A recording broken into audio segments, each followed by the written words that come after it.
సౌందర్యలహరిలోని 27వ శ్లోకము.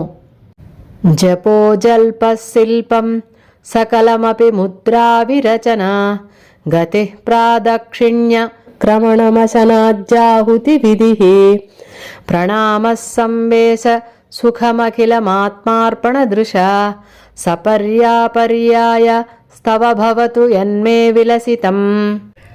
అనువాద శ్లోకము.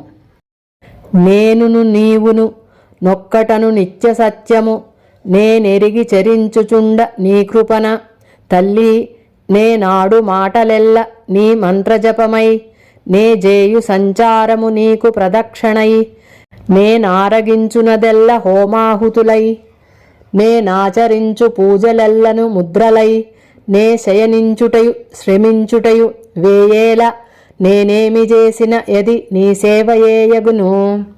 తాత్పర్యము.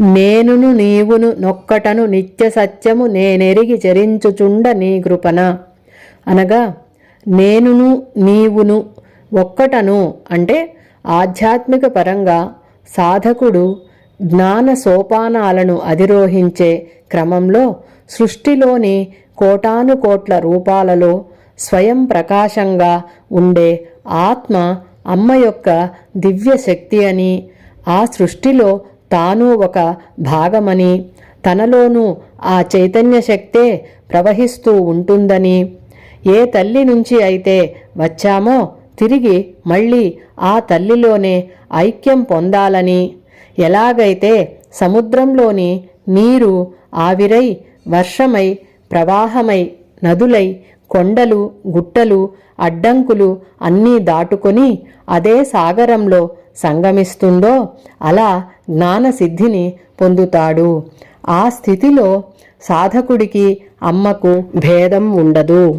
ఆ స్థితే నేనును నీవును ఒక్కటే అను నిత్య సత్యము, నీవే నేను నేనే నీవు అనే యథార్థము తెలుసుకొని చరించుచుండ నీ కృపణ.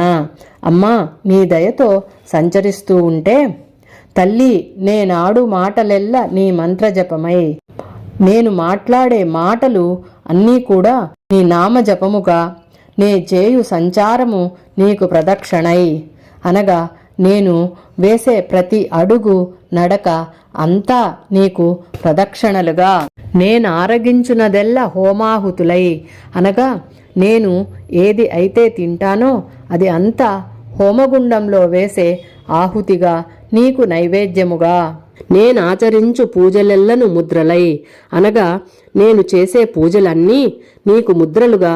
ముద్రలు అంటే మనం పూజ చేసేటప్పుడు కొన్ని హావభావాలతో చేతులను తిప్పుతూ పూజ చేస్తాము. అవి ధ్యాన పద్ధతిలో ఒక్కొక్క దేవతకు ఒక్కొక్క ముద్రగా ఉంటుంది. ఆ విధంగా నేను చేసే ప్రతి చేష్ట పూజా విధానంలోని ముద్రలుగా, నే శయనించుటయు శ్రమించుటయు వేయేలా అనగా నేను పడుకున్నా నిద్రపోతున్నా అది నీకు సాష్టాంగ ప్రణామముగా, ప్రతినిత్యము నేను అనుభవించే సుఖములు అన్నీ 1000 అంటే 1000 + ఏల 1000 మాటలెందుకు, నేనేమి చేసినా అది నీ సేవయగును అనగా నేను ఏ పని చేసినా ఆ క్రియలు అన్నీ నీ పూర్తి పూజగా అవుతుంది తల్లి. మనం గమనించవలసిన విషయం ఏమిటి అంటే సాధకుడు అమ్మ స్పృహలోనే ఉంటాడు కనుక మంచి మాటలు, మంచి ఆహారం, మంచి నడవడిక, మంచి పనులు మాత్రమే చేయగలుగుతాడు.